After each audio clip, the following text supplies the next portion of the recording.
Hot Mic with Houston and Hogan features two radio professionals with over 100 years of broadcasting experience between them. Dave Hogan and Randy Houston are both native Western North Carolinians whose rich voices have been heard in every glade, cove, and holler of Western North Carolina and East Tennessee during the last century, primarily on AM radio. And between the two of them, they've worked in just about every radio format: classic rock and roll, country, news talk, pop and big band, gospel and bluegrass. As you can imagine, these guys have tons of stories about the day-to-day of live radio and the interactions they've had with listeners and entertainers while they were immersed in, at the time, one of the most influential and informative mediums available. They both have crossed paths with some of the biggest names in the entertainment industry since the 1960s, and the time has come for them both to tell all. The information they disseminated, the entertainment they provided, and the advancement of commerce they promoted contributed to the growth of the mountain region of North Carolina. Those experiences will be featured in this podcast series. Check the subscribe button wherever you get your podcasts and ride down memory lane each week with Randy and Dave on Hot Mic with Houston and Hogan. Hello, everybody. I'm Dave Hogan, and this mic is hot. How about yours? Hot Mic with Houston and Hogan. I'm Randy Houston, and we're talking on a podcast. Glad to be back with you, and we're telling some more radio stories. In the first episode of Hot Mic with Houston and Hogan, we talked about how our broadcasting careers finally intersected at WISC WTZQ in June of 1993, and we spent about 7 years there together. Dave was doing the morning show. I was the general manager and managed a sales force. And I would come down about every morning, visit with Dave on the air as he did the morning show for both of those markets and both of those radio stations. And Dave, I got to tell you, I had spent the previous career in radio, had been in the country format. But I grew up listening to 1310 Big Wise back in the 70s and 60s there, and they were playing the top 40 format. And so it was deja vu all over again for me to be walking into 90 Lookout Road and the WISC studios and hear in 1993 the music that I heard on that radio station in 1963. Exactly, and you mentioned WISE and the fact that I worked for a competitor, WSKY, right, playing country music, but I listened a lot to WISE in the days you're talking about. And do you remember, what did they call it, the Melody Tower? That's exactly what it was called at Winks? Winks Drive-In on Tunnel Road. Right outside the tunnel. Yeah. You could make a request. They had the DJ was in a tower and had some kind of system. Bucket, I think. Bucket and a rope. Yeah. You could drive up, put your request in that bucket, and they'd pull it up, and the DJ would play that request. And, you know, it used to be a big thing in Asheville to go on Tunnel Road and circle Winks and Babe Malloy's, Babe's Drive-In, and then, of course, Buck's Drive-In. Yeah. And you'd circle one, cross the road, circle the other, back across the road, circle the other, see who you could see. And, of course, you'd eventually run into somebody that you knew or wanted to get to know, and you would stop, and I met 2 or 3 girlfriends that way. 2 or 3. And they were all tuned in to 1310 WISE, playing the music of the day. And when we came along in 93, we got to do that again. And I want you to know it was heavenly. I loved it was such a refreshing break to come into in 93 and go back to that great American songbook. Exactly. It was so refreshing, and you were there, and you had an even deeper knowledge of that songbook than I did, and you taught me so much. You were able to blend that music of the Nat King Coles and the Frank Sinatras and the Glenn Millers and the Dorseys, and you played a lot of vocals. You went back, Jimmy Roselli, and you could even fit in Elvis. You did, and Love Me Tender, and songs that were big hits for Elvis that appealed to an older audience in the 1990s, people who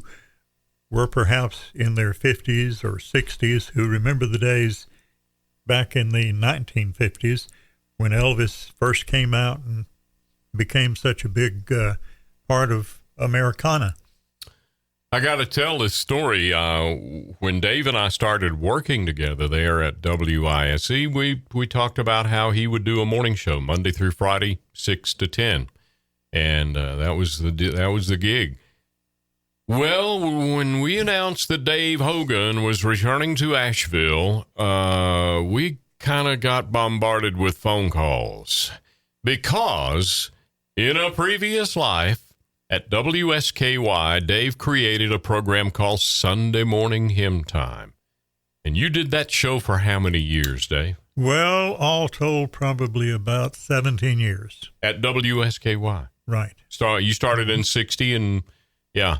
And in 1977, when you left the market, that show left too. You took it over to Johnson City, I guess. I did, but Little Joe Brown. Oh, that's right. Joe kept it going. Joined WSKY and kept that morning show, late Little Joe Brown. Forgot about that. He sure did.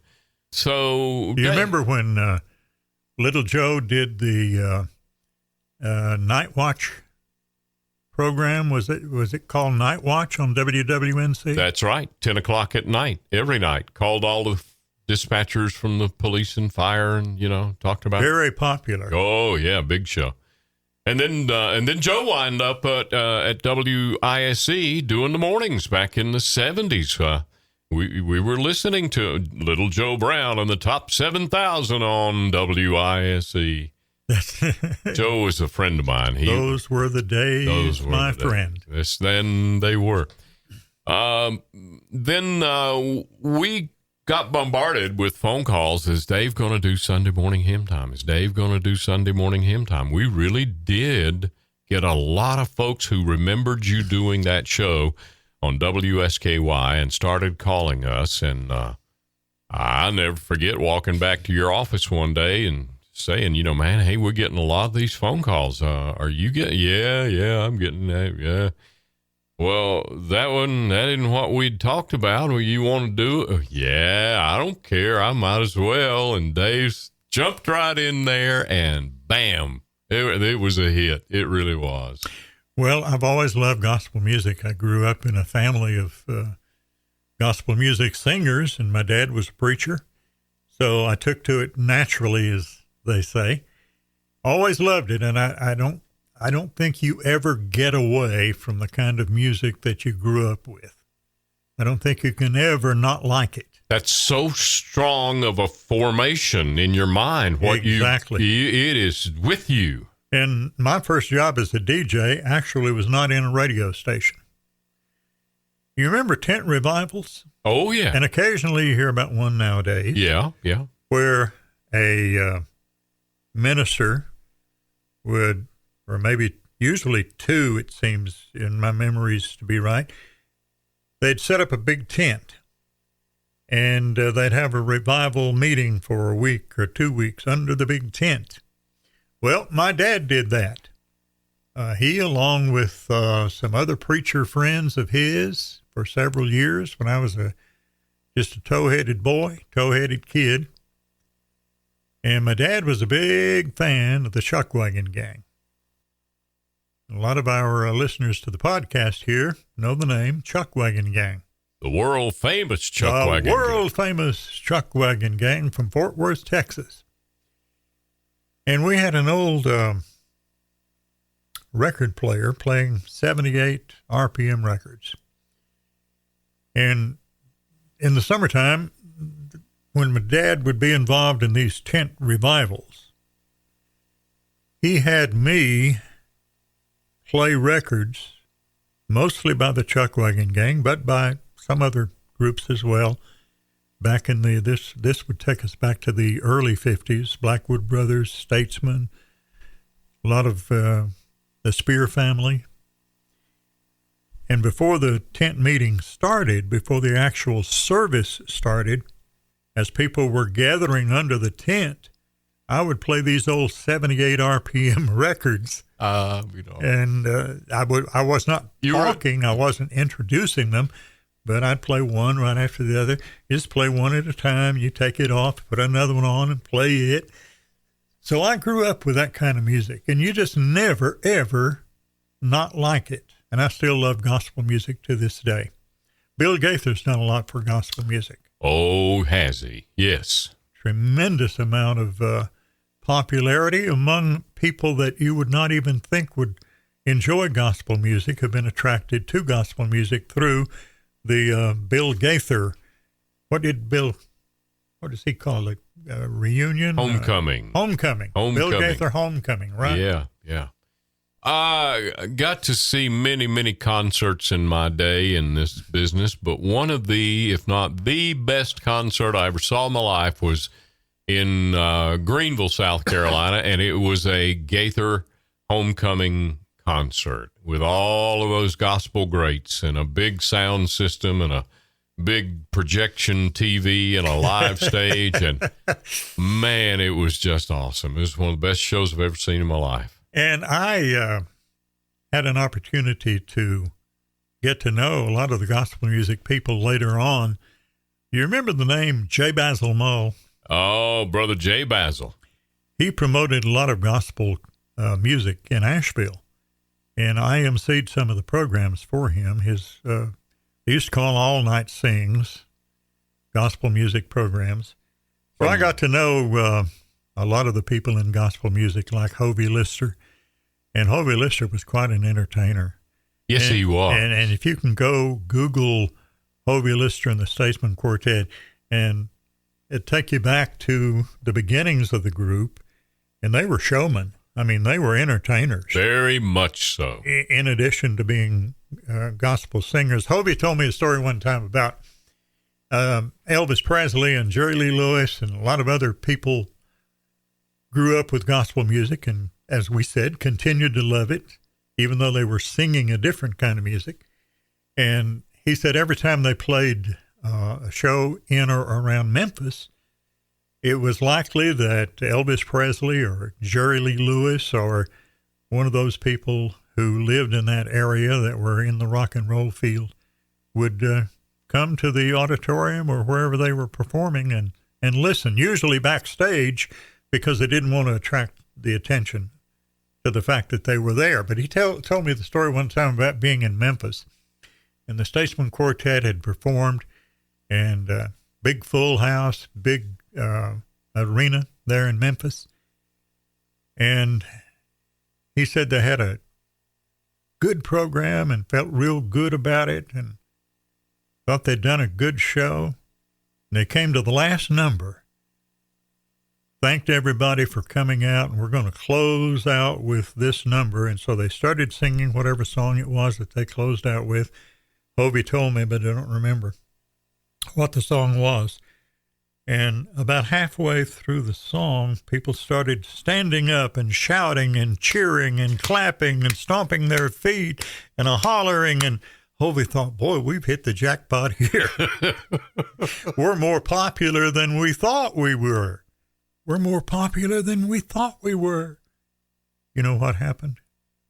Elvis Presley had walked out on stage behind the quartet, and Hovey and the quartet didn't know he was there. And people were standing up and cheering for Elvis Presley, and Hovey thought they were cheering for the Statesman Quartet. It's a great story. He was a showman. They were so funny, and they sang such beautiful four-part Southern gospel harmony. And a large part of the Sunday morning hymn time show with Dave Hogan was four-part Southern gospel harmony, but there was also a lot of solos in there. You played a lot of Tennessee Ernie Ford and Mahalia Jackson and Ethel Waters. Yes. Probably one of my favorite recordings of all time is Ethel Waters and His Eye is on the Sparrow. Isn't that? And I know he watches over me. Oh, I can just, I close my eyes and hear you intro that on Sunday morning. And you were always you had a reverend tone about you on that show on Sunday mornings. You always told us that this is my favorite part of the week to get together with you on Sunday morning hymn time. Well, I had a lot of respect for gospel music and still do.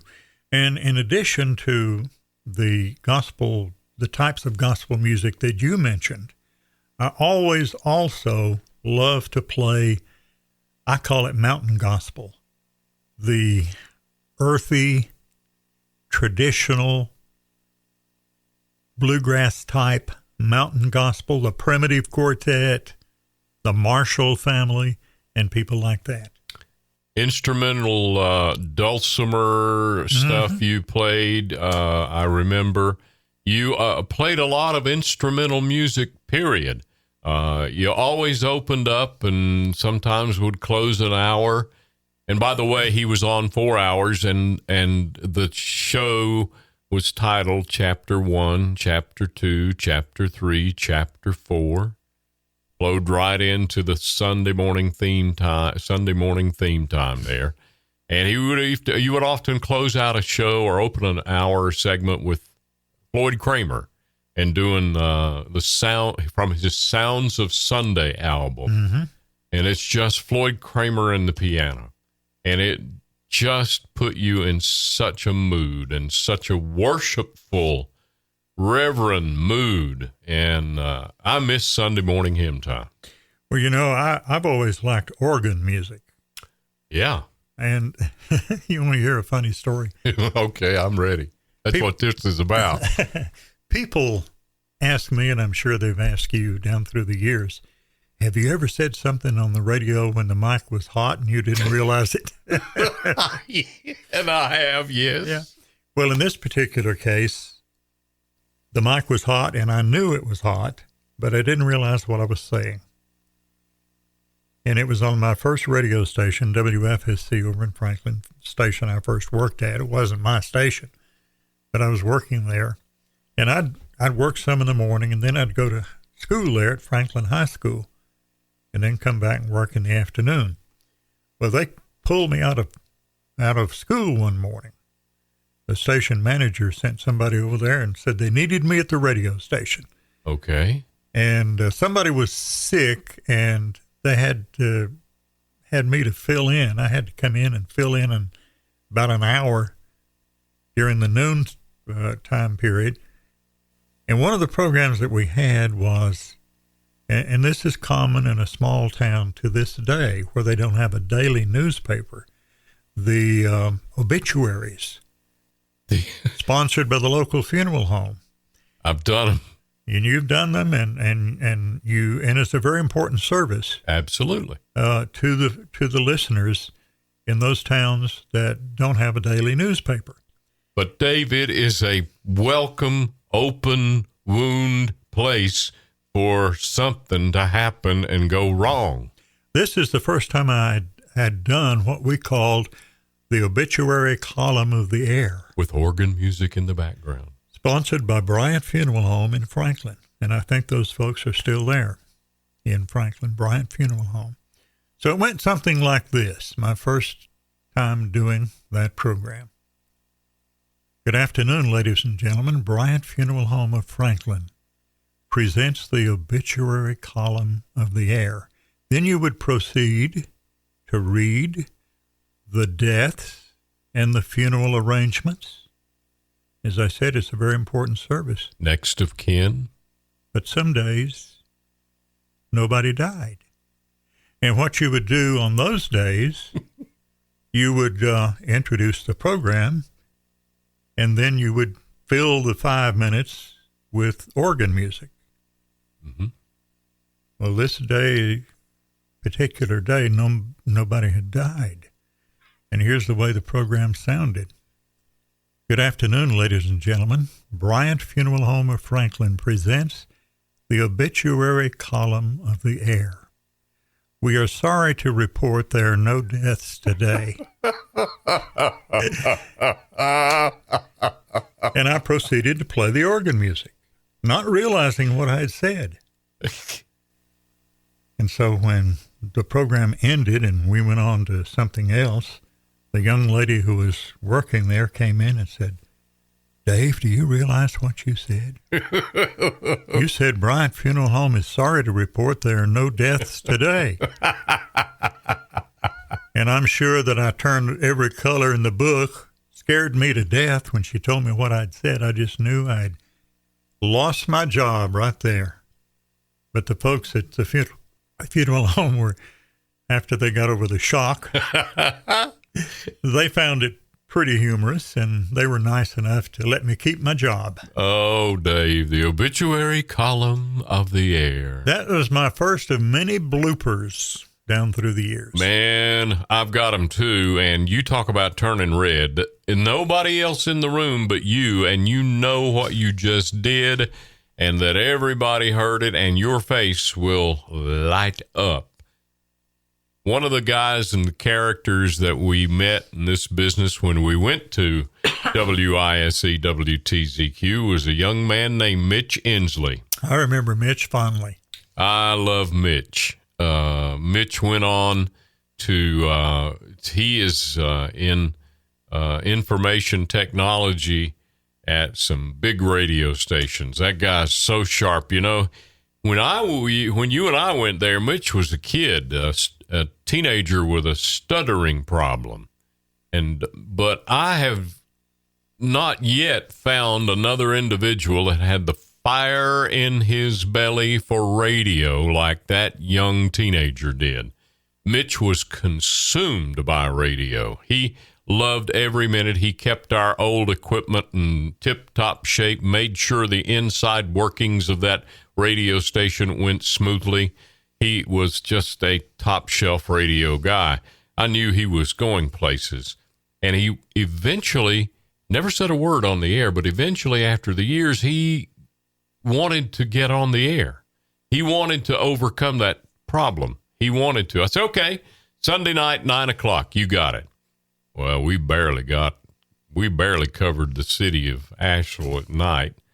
And Mitch went on the air, and I pulled in the scratchy, wavy signal one Sunday night late. And this weak little voice came through all that fuzz, and it said, "Here's the new Christian ministers, and we'll sing in the sunshine." It was actually the New Christy Minstrels, is that right? You got it. Oh, we had such a good time there. You mentioned Mitch and his stuttering, and I'm speaking seriously now because I have a stepson whom you know. Yes. Aaron, who is a deputy sheriff now, canine officer with the Buncombe County Sheriff's Department. And Aaron has had a stuttering problem all of his life, but he's not let it, he's not ashamed of it. And he's worked hard to overcome the stuttering problem. So I've got a lot of experience in that area. So when I tell this, it's meant to, well, I'll just tell you the story and let you make your own mind up. Mel Tillis. You know the Mel Tillis, a member of the Country Music Hall of Fame. Great country singer. Great country singer. And if you've heard Mel talk, you know Mel stutters. And I was interviewing Mel on WSKY in Asheville back when he was just beginning to climb the popularity ladder, becoming very well known, not just for his singing, but his songwriting. He's written some of the biggest hits that some of the people like Kenny Rogers recorded. He's written tremendous hit songs as well as being a singer. But people always wondered, how do you sing, Mel, without stuttering? When you talk, you stutter, but when you sing, you don't. And I had an opportunity to interview Mel, and I was hesitant about asking the question, but I finally did. I said, Mel, people ask me, so I'm going to ask you.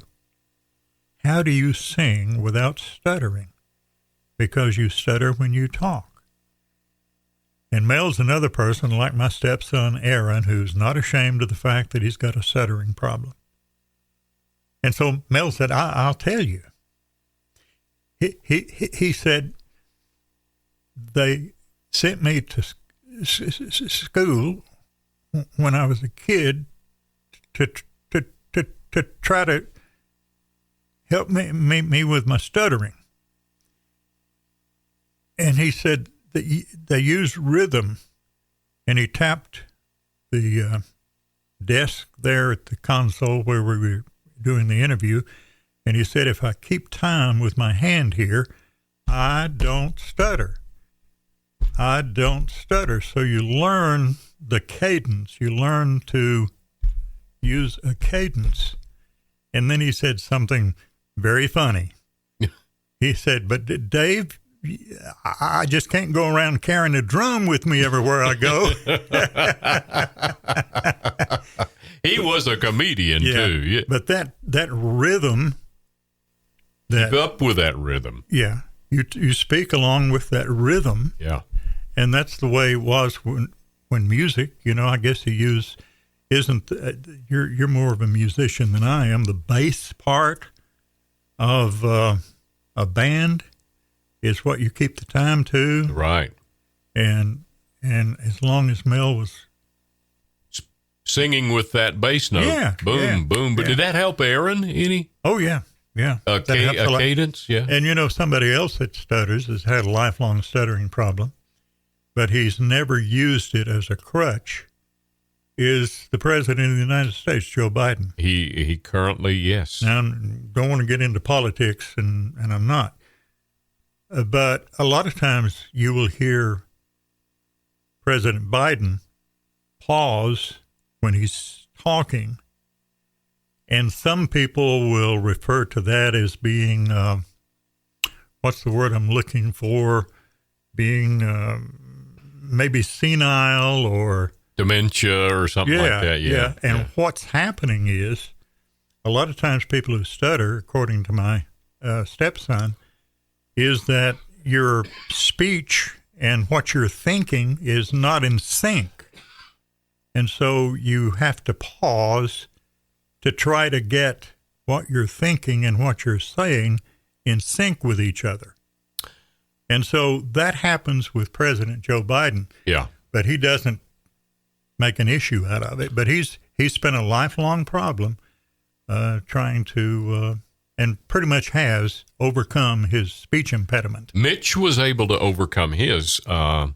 He went on to do some more radio shows around town. He's still in the business. But gosh, we're just having a great time talking about our memories of the years we spent at WISC, WTZQ, in Asheville and Hendersonville. Dave Hogan, Randy Houston. It's called Hot Mic with Houston and Hogan, and we've launched this podcast series just based on two careers in radio that span together over 100 years, and we've only touched the tip of the iceberg here today. When we come back and visit the next time, we'll probably talk about the fact of there's not a disc jockey, and there's not a live disc jockey in that control room 24 hours a day, 7 days a week anymore. And we'll talk about a lot of the changes that have occurred in the business that we love, radio broadcasting. It's going to be fun, Randy. I look forward to seeing you next time. Hot Mic with Houston and Hogan. Thank you very much. And until then, goodbye, everybody. Be sure to click the subscribe button and check back next week for another episode of Hot Mic with Randy Houston and Dave Hogan.